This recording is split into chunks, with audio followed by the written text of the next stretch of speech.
Imagine for a moment that you could travel back in time, far, far deeper into the past than the human mind can easily grasp. Not hundreds of years, not thousands, but a full billion years.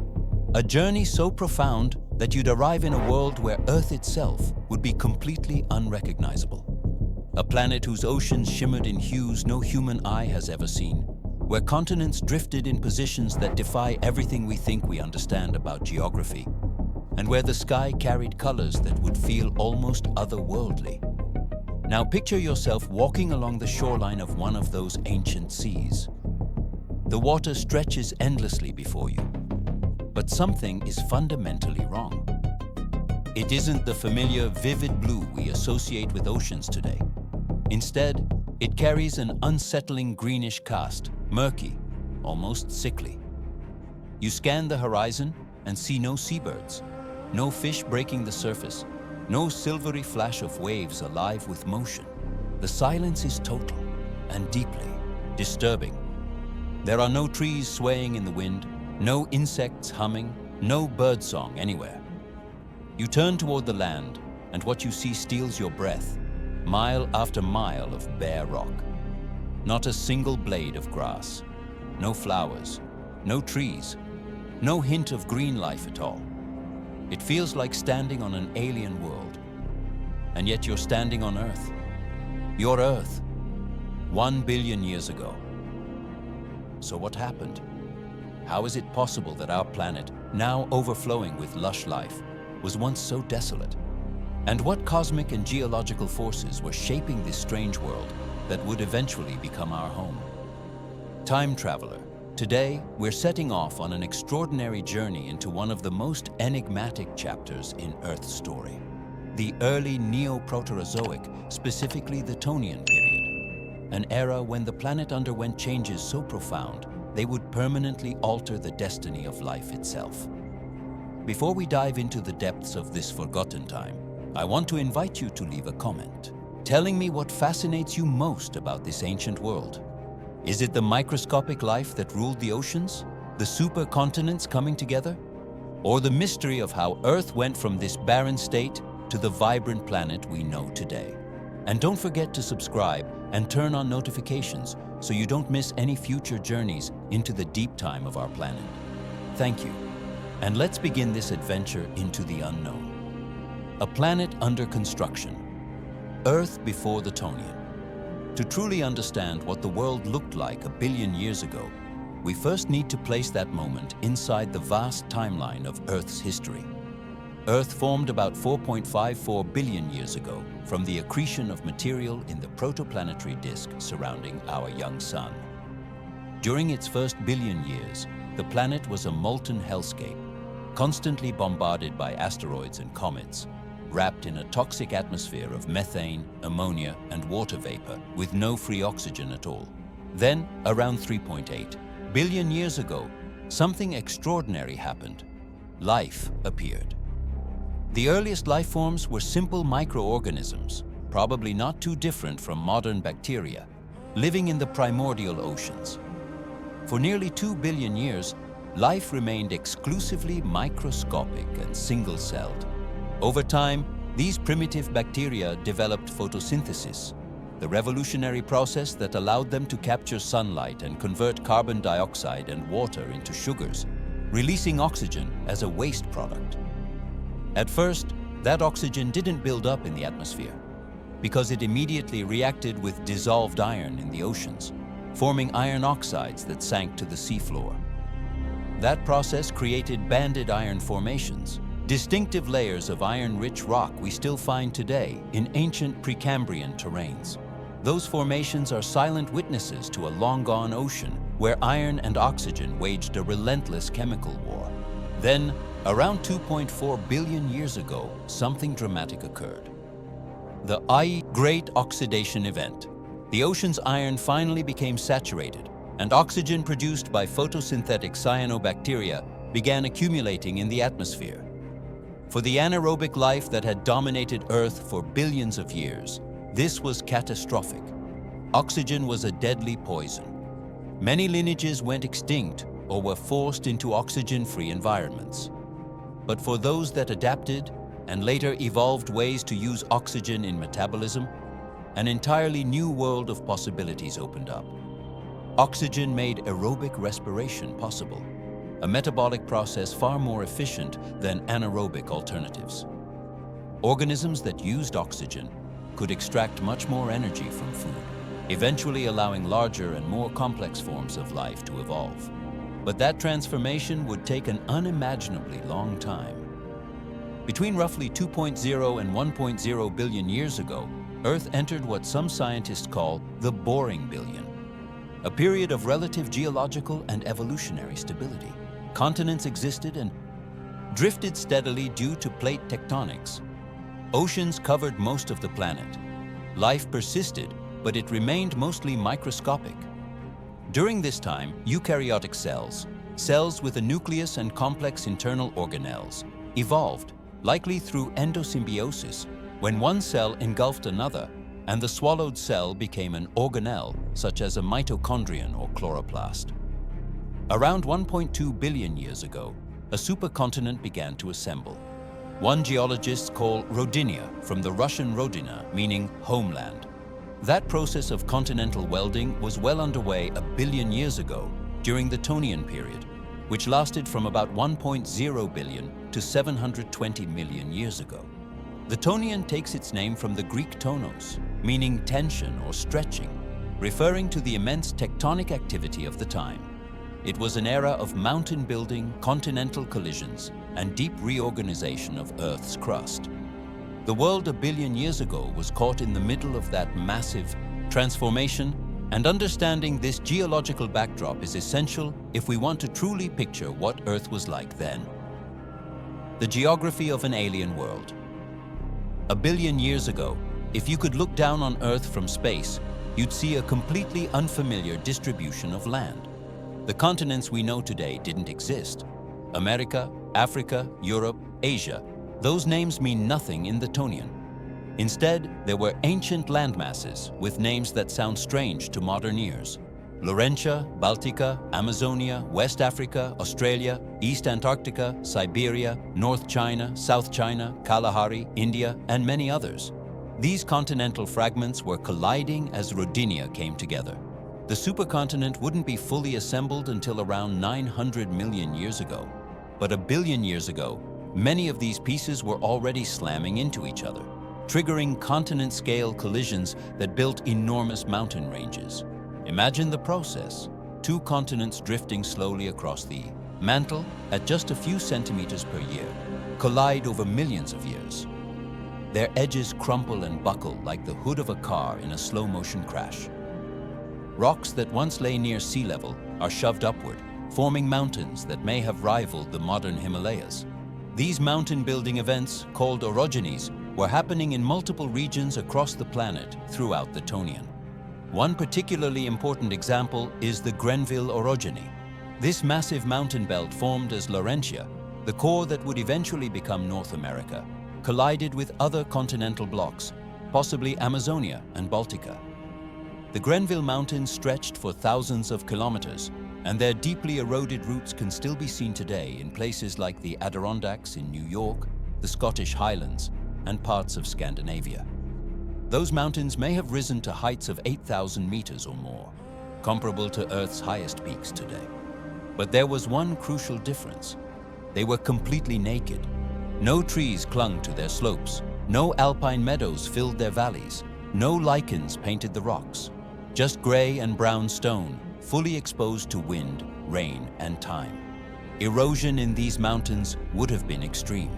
Without vegetation to stabilize soil and slow runoff, rainfall would have flushed sediments straight downhill. Rivers, unobstructed and raw, would surge violently during storms, carrying enormous loads of sediment into the oceans. That accelerated erosion would have profoundly affected ocean chemistry, and we'll come back to that later. The oceans covered most of the planet, probably more than 80% of Earth's surface. They were vast, deep, and, for the most part, relatively calm. Without large modern continents interrupting circulation, water could flow more freely around the globe. Ocean currents, driven by temperature differences and Earth's rotation, still carried heat from the equator toward the poles, though the global climate was likely warmer and more uniform than today.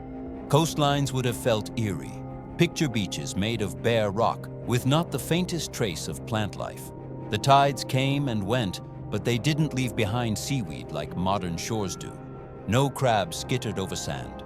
No gulls hunted along the surf. No snails clung to the stones. Only the steady sound of waves against sterile rock. In the deep ocean, however, the story was different. We can't see those ancient seafloors directly, but sedimentary rocks preserved from that time offer clues. The oceans were full of life, yet it was life you couldn't see with the naked eye. A world ruled by microorganisms. Rodinia's position on the globe also matters. Reconstruction suggests the supercontinent may have been centered near the equator, though other models place it differently. An equatorial position would have shaped climate dramatically. The equator receives the most solar energy, producing warm temperatures and high evaporation. That could have created an intensely humid interior with massive seasonal monsoons. But Rodinia may also have had vast deserts at its heart. Modern supercontinents tend to develop extremely dry interiors because they're too far from oceans to receive moisture. Rodinia's interior could have been an immense lifeless desert, swept by dust storms and marked by brutal temperature extremes. The atmosphere. A different sky. If you could step into Earth's air 1 billion years ago, one of the first things you'd notice is that the sky looks different. It might have been a slightly paler blue, though that's speculative. What isn't speculative is that the atmosphere's composition would have been dramatically different from what we breathe today. 1 billion years ago, there was oxygen in the air, but at much lower concentrations than now. Atmospheric oxygen likely hovered somewhere between 5% and 18%, compared to today's 21%. That's enough to support aerobic organisms, but still far below modern levels. Carbon dioxide concentrations were probably much higher than today. CO2 is a greenhouse gas, and elevated levels would have helped keep the planet warm even though the sun was about 8% less luminous 1 billion years ago than it is now. This ties into the famous faint young sun paradox. If the sun was dimmer, why wasn't Earth frozen solid? The most likely answer is that greenhouse gases, especially CO2 and methane, trapped heat more effectively than they do today. The Tonian atmosphere also contained very little ozone. Ozone forms in the upper atmosphere when ultraviolet radiation splits molecular oxygen. With less oxygen available, the ozone layer would have been much thinner than it is now, meaning far more ultraviolet radiation reached Earth's surface. UV radiation is deadly for many forms of life, especially because it damages DNA and other essential biological molecules. On modern Earth, the ozone layer shields us from most of this harmful radiation. But 1 billion years ago, that protective umbrella was far weaker. That would have made the land surface an extremely hostile place for complex life.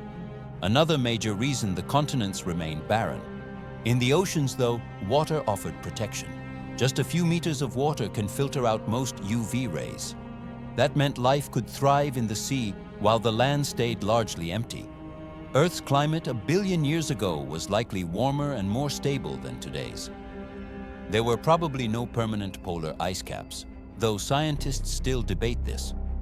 Equatorial temperatures may have been similar to today's or slightly warmer, while polar regions were far warmer than they are now.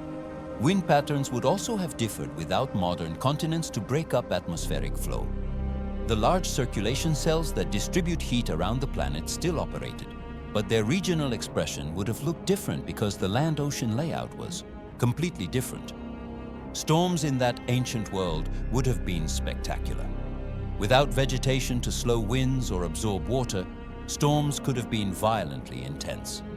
The erosion they caused would have been immense, carving channels and valleys into bare rock and flushing massive sediment loads into the oceans.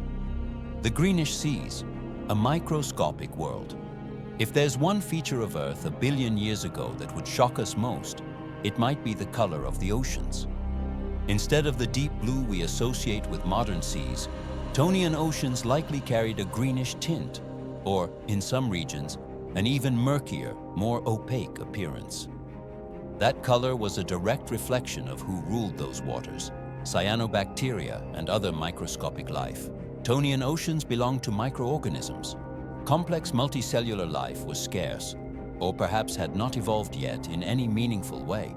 Instead, the seas were teeming with bacteria, archaea, and single-celled eukaryotes. These microscopic organisms formed the foundation of every marine ecosystem, and their abundance was staggering. Cyanobacteria, sometimes called blue-green algae, were likely the dominant photosynthetic organisms. They had been producing oxygen for billions of years and remained essential in maintaining what oxygen the atmosphere had. In sunlit surface waters, cyanobacteria formed dense blooms, capturing sunlight to power photosynthesis. Some cyanobacteria built stromatolites, layered structures formed when microbial mats trapped sediment and precipitated minerals. Stromatolites grew slowly, layer by layer, creating rock-like formations that could reach a meter or more in height. Today they're rare, confined to extreme environments like Shark Bay in Australia. But a billion years ago, they were common in shallow waters worldwide. Single-celled eukaryotes were also abundant, more complex than bacteria, and including early green algae, primitive relatives of later plankton groups, and a wide range of protists. Some were photosynthetic, contributing to oxygen production. Others were heterotrophs, feeding on bacteria and smaller eukaryotes. The entire food web was microscopic. Photosynthetic organisms captured solar energy. Microscopic grazers fed on them. Microscopic predators hunted the grazers. All of it played out on a scale invisible to human eyes. An entire universe of eating and being eaten unfolding in every single drop of seawater. But these oceans also differed chemically from modern seas. Dissolved oxygen levels were likely much lower, especially in the deep ocean. That was partly due to lower atmospheric oxygen, but also because the ocean's chemistry worked differently back then. Many parts of the Tonian deep ocean may have been anoxic, completely lacking oxygen. In oxygen-free waters, specialized bacteria used other chemicals for metabolism. Sulfate-reducing bacteria, for instance, used sulfate instead of oxygen, producing hydrogen sulfide as a waste product. Hydrogen sulfide is toxic to most life and gives water that unmistakable rotten egg smell. There's also evidence that Tonian oceans may have experienced episodes of euxinia, conditions where hydrogen sulfide didn't stay confined to the deep but rose into higher layers. That would have created extremely toxic environments and severely restricted where oxygen-breathing life could survive. Nutrients also behave differently. Rivers draining newly uplifted mountains carried huge nutrient loads into the sea. Phosphorus, nitrogen, and other essential elements could be abundant in certain regions, triggering massive microbial blooms. And when those blooms died, decomposition consumed oxygen, creating or worsening anoxic conditions in deeper waters. This cycle of bloom, death, and oxygen depletion may have been a defining feature of Tonian oceans. But perhaps the most striking thing about these seas is what was missing: animals. Multicellular heterotrophic animals likely had not evolved yet. Or, if they had, they were extremely rare and primitive. No fish moved through the water. No jellyfish drifted with currents. No corals built reefs. No crabs crawled along the seafloor. The animal kingdom, the future ruler of the oceans, was absent, or still in its earliest embryonic stages. That absence meant countless ecological niches sat empty. No large predators stalked the depths. No massive filter feeders cleaned the water. No reef builders created complex habitats. Marine ecosystems functioned in ways that would feel completely foreign to us today. Life at the edge, adaptation and survival. Despite the harshness of that world, life didn't merely survive a billion years ago, it flourished. Tonian microorganisms were the product of more than 2 billion years of evolution, and they had developed an astonishing range of adaptations to thrive in their environment. Cyanobacteria, for example, had refined oxygenic photosynthesis, capturing sunlight and converting CO2 and water into sugars, while releasing oxygen. That process depends on specialized pigments, especially chlorophyll. that absorb specific wavelengths of light. Cyanobacteria evolved multiple pigment types, allowing them to harvest light efficiently at different water depths. Near the surface, where sunlight was plentiful but UV radiation was intense, cyanobacteria needed protection. Some produced UV-absorbing compounds, natural sunscreen. Others formed dense mats or colonies, with outer layers sacrificing themselves to shield the cells inside. In deeper waters, where light was scarce but UV wasn't a threat, cyanobacteria evolved pigments tuned to the most penetrating wavelengths, especially in the blue-green range. That allowed photosynthesis to continue even at significant depths. Single-celled eukaryotes showed remarkable adaptations too. Some evolved flagella, whip-like structures that let them swim actively. That gave them a major advantage over organisms that simply drifted.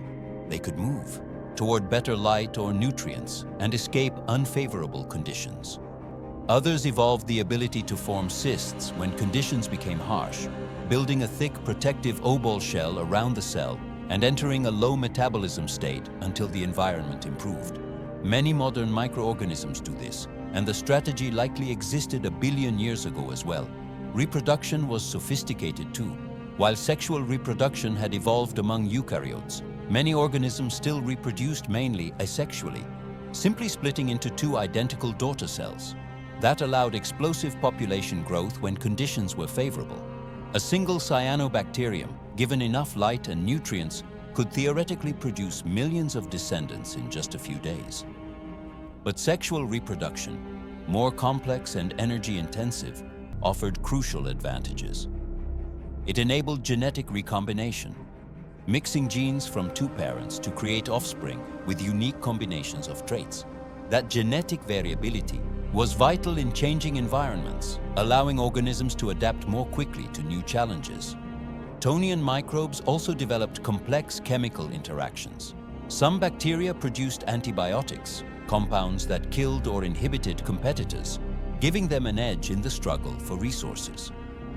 Other bacteria evolved resistance, triggering an evolutionary arms race that still continues today.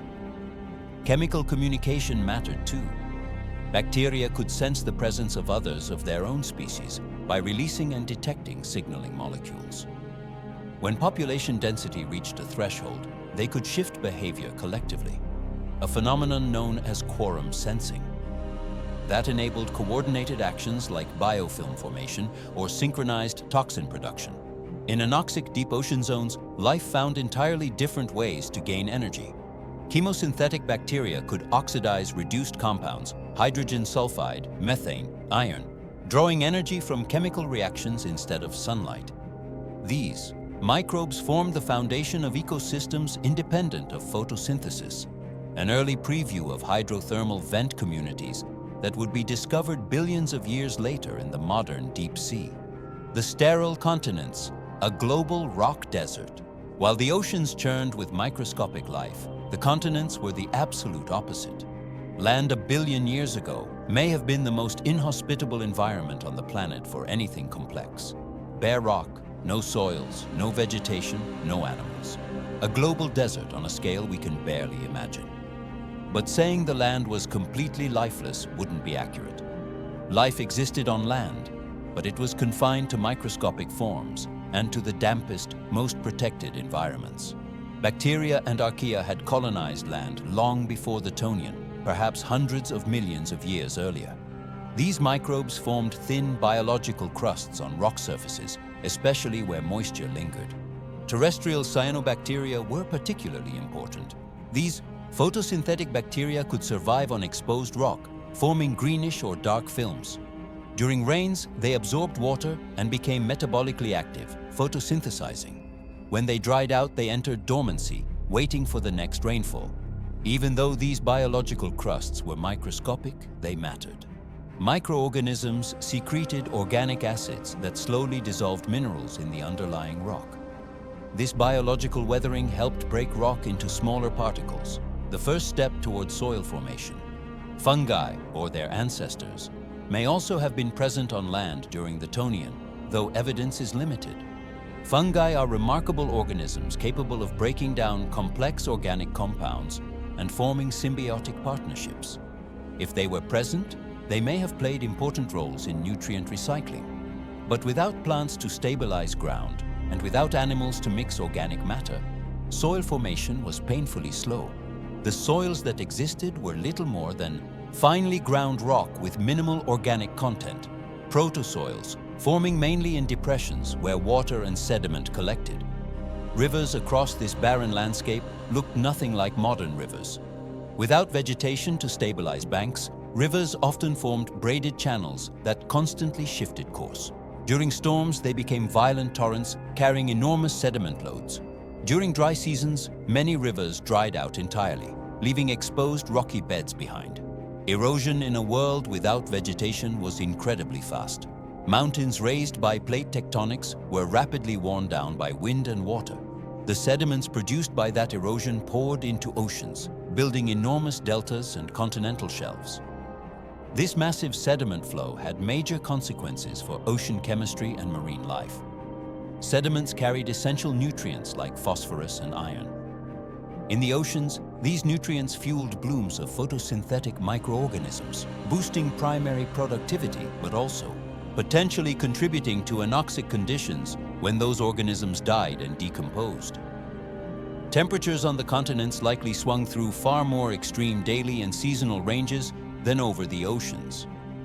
Without vegetation's moderating influence and with low atmospheric moisture inland, daytime temperatures could be scorching while nights, especially at higher latitudes or elevations, could drop surprisingly cold. Dust storms were likely common, especially in Rhodinia's interior deserts. With no vegetation to hold the ground, fine dust could be lofted high into the atmosphere and carried thousands of kilometers before settling. When that dust fell into the oceans, it may have delivered additional nutrients, especially iron, which is essential for many photosynthetic organisms. Meteorite impacts in this vegetation-free world would have left dramatic scars. With no soil or plant cover to hide or soften craters, impact structures would remain exposed and clearly visible for millions of years until erosion erased them. The landscape may have been marked by craters of many sizes and ages. Evolution in motion, the origins of complexity. From our perspective, Earth a billion years ago can feel static, lifeless, stalled. But in truth, it was in the middle of crucial evolutionary developments that would eventually remake the planet. During the Tonian, the foundations were being laid for biological revolutions still hundreds of millions of years away. One of the most important developments potentially underway was the evolution of complex multicellularity. Simple multicellularity, where cells cluster but remain mostly independent, had existed for a long time. But complex multicellularity, where cells specialize for different tasks and depend on each other, is far more advanced. Scientists have found fossils in Neoproterozoic rocks, including Tonian layers, that may represent simple multicellular eukaryotes. These organisms, often grouped under the label acritarchs, when their identity is uncertain, display structures suggesting multiple cells cooperating. Complex multicellularity offers huge advantages. It allows organisms to grow larger, which can help avoid being eaten by microscopic predators or improve competition for resources. It enables specialization. Some cells can focus on photosynthesis, others on reproduction, others on structural support. That division of labor makes entirely new levels of complexity possible, but it also requires major innovations. Cells need ways to communicate, coordinate, and adhere to one another. They need systems to transport nutrients and waste between parts of the organism. They need controls on when and where cells divide, preventing uncontrolled growth that resembles cancer. All of these innovations were evolving throughout the Neoproterozoic, likely in multiple independent lineages. Green algae, the ancestors of all land plants, were experimenting with multicellular forms.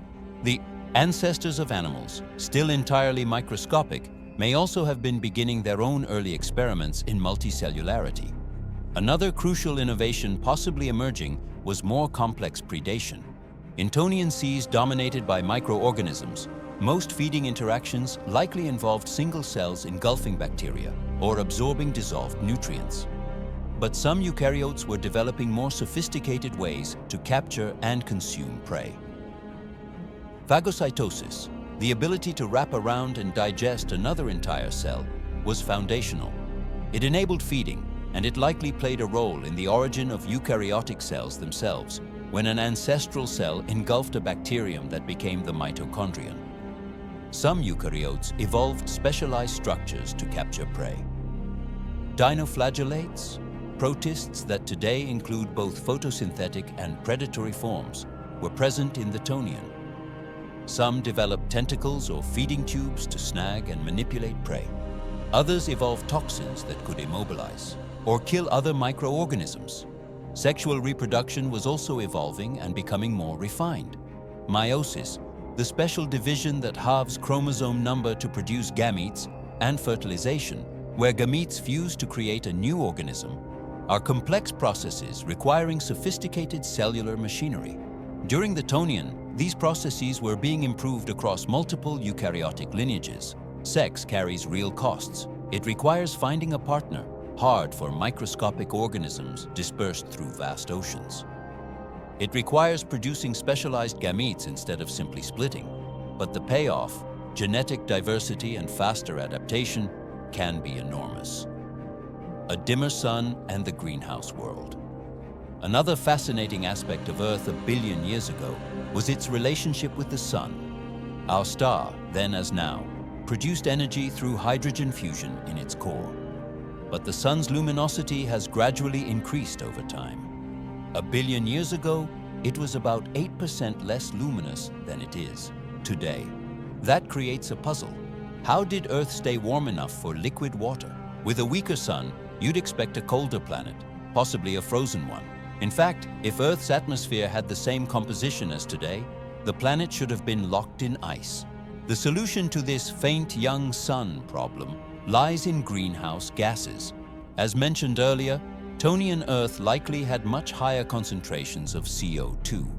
Carbon dioxide is efficient at trapping heat radiated from Earth's surface, preventing it from escaping into space. With CO2 levels possibly 10 to 100 times higher than today's, the Tonian atmosphere could retain enough heat to keep the planet warm, despite the dimmer sun. In other words, a stronger greenhouse effect compensated for weaker solar input. Methane may also have contributed. Molecule for molecule, methane is an even more powerful greenhouse gas than CO2. Methanogenic bacteria, microbes that produce methane, would have been active in anoxic ocean, sediments, and possibly in wet terrestrial environments. Methane released into the atmosphere would have added to global warming.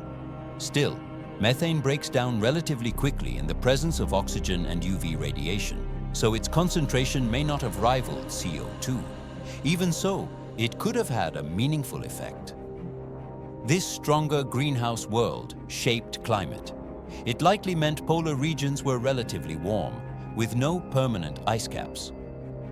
The temperature difference between equator and poles was smaller than today, influencing oceanic and atmospheric circulation patterns. The carbon cycle also differed from today's. Without land plants to draw down CO2 and store it in biomass in soils, the primary long-term mechanism for removing CO2 from the air was chemical weathering of rocks. When atmospheric CO2 dissolves in rainwater, it forms weak carbonic acid. This acid reacts with silicate rocks, slowly breaking them down. The products, like calcium and bicarbonate, are carried by rivers into the oceans. In the ocean, marine organisms use these materials to build calcium carbonate shells. When they die, their shells settle to the seafloor, eventually forming limestone that stores carbon for millions of years. This silicate weathering process functions as Earth's long-term thermostat. When CO2 rises and the planet warms, weathering accelerates because chemical reactions speed up in higher temperatures. That removes CO2 faster, cooling the planet. When CO2 drops and Earth cools, weathering slows, allowing CO2 to build up again. During the Tonian, with immense newly formed mountain chains and intense erosion, silicate weathering may have been extremely active. Huge expanses of fresh exposed rock offered abundant material to weather. potentially drawing large amounts of CO2 out of the atmosphere.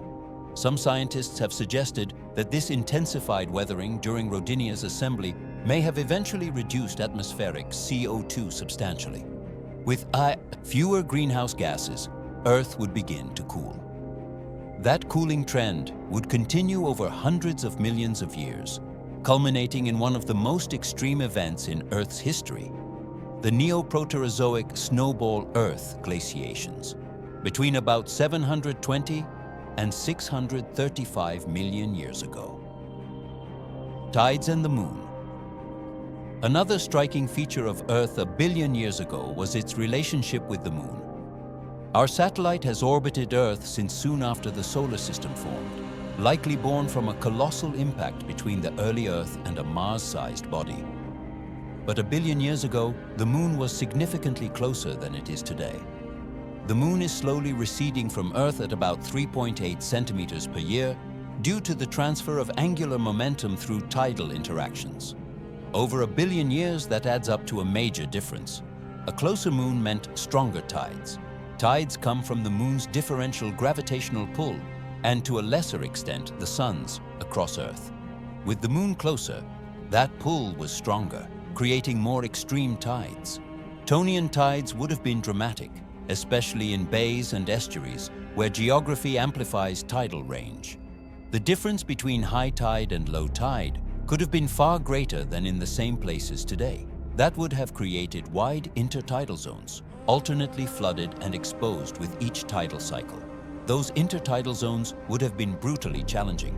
Any organism living there would have needed to survive both underwater in salt water and exposed to air, temperature extremes, and solar radiation. Even so, intertidal environments can be highly productive. Tonian microbes undoubtedly inhabited them. A closer Moon also meant shorter days. Earth's rotation has been slowing over time due to tidal friction. A billion years ago, a day likely lasted around 18 to 19 hours, not 24. That means there were more days in a year, roughly 470 to 480 days per year, rather than 365. Shorter days would have influenced climate rhythms and life cycles. Light-dark cycles, temperature swings, and humidity shifts would come faster. Photosynthetic microbes had fewer hours of light per day to photosynthesize, but they also experienced more light-dark cycles per year. In the night sky, the Moon would have looked noticeably larger, perhaps 30 to 40% larger in apparent diameter. Full moon nights would have been brighter. No human eyes existed to appreciate it, but microbial communities in the intertidal zone would still have been exposed to these stronger lunar rhythms. Setting the stage, toward the Cambrian explosion, Earth a billion years ago may seem quiet, but it was laying the groundwork for extraordinary transformations. Over the next several 100 million years, the planet would undergo changes that redefined life completely. Between roughly 750 and 635 million years ago, Earth experienced a series of extreme glaciations known as snowball Earth events. During these episodes, much or possibly all of the planet may have been covered in ice, with glaciers extending from poles to equator.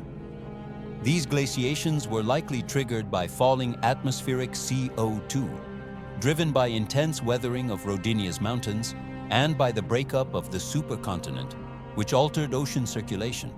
Snowball Earth was catastrophic, but it may also have been an evolutionary catalyst.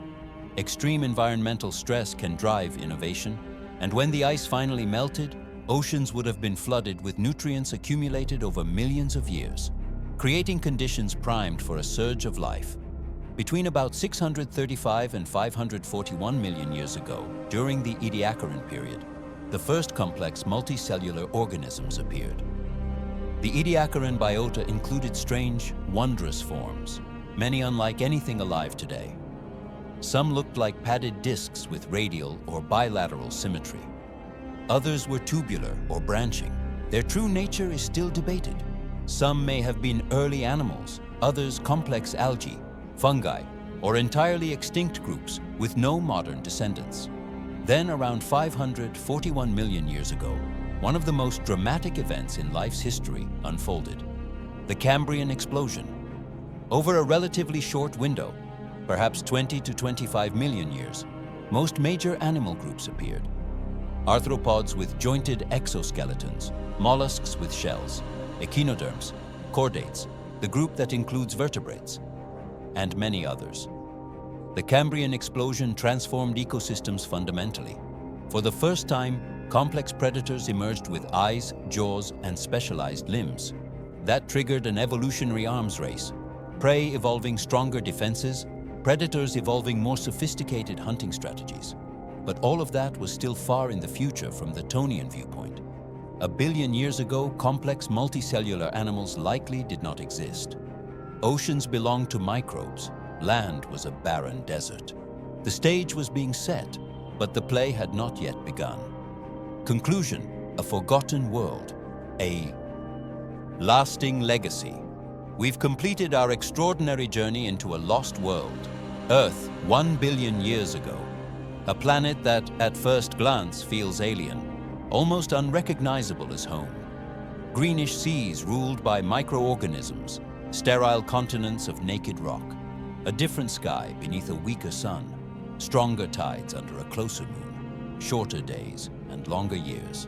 And yet, for all its strangeness, this ancient world was undeniably our Earth. The same geological forces we see today were operating then. Plate tectonics shifting continents, erosion grinding down mountains, volcanoes releasing lava and gases. The same physical and chemical laws that govern the planet today were already in motion a billion years ago. Most importantly, life existed. Though confined to microscopic forms, life was abundant and diverse. Tonian microbes were the heirs to more than 2 billion years of evolution. Sophisticated organisms with complex metabolisms, clever survival strategies, and astonishing capabilities. They weren't simply surviving in a hostile world. They were actively transforming it. Through photosynthesis, they produced the oxygen we breathe. Through biological weathering, they helped build the first soils. Through cycles of growth and decay, they powered the biogeochemical systems that keep Earth habitable. The Tonian world reminds us that Earth has always been dynamic, always changing. The map we know today is just the latest snapshot in a long sequence, and it won't be the last. Oceans have risen and fallen. Climates have swung from hot to cold and back again. Atmospheres have shifted in composition, and life, astonishingly adaptable, has navigated all of it. It has survived mass extinctions, global glaciations, asteroid impacts, and catastrophic volcanism. Not only survived, thrived, diversifying into the millions of species alive today, and the billions more that lived and vanished before us. Studying ancient worlds like the Tonian isn't just an academic exercise. It helps us understand how Earth works as a system, how geology, atmosphere, oceans, and life interact. It gives context to the changes we see today and perspective when we try to imagine the future. In an era when humans are reshaping the planet, changing climate, atmospheric chemistry, and ecosystems, the deep past carries lessons. Earth has endured dramatic change before.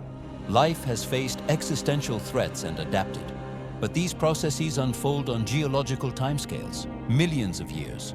Biological adaptation and geological rebalancing are slow. When we contemplate Earth 1 billion years ago, we also confront our own briefness in time and our profound connection to the past. Every atom in our bodies has existed since the earliest moments of the universe. The oxygen we breathe was produced by ancient cyanobacteria. The water we drink has circulated through prehistoric oceans. We are literally and metaphorically stardust and heirs to eons of planetary history. So the next time you look at the ocean, remember, a billion years ago, seas not so different in size covered much of the planet, though their inhabitants were radically different. When you see mountains, imagine the ancient Tonian ranges, now eroded down to their roots.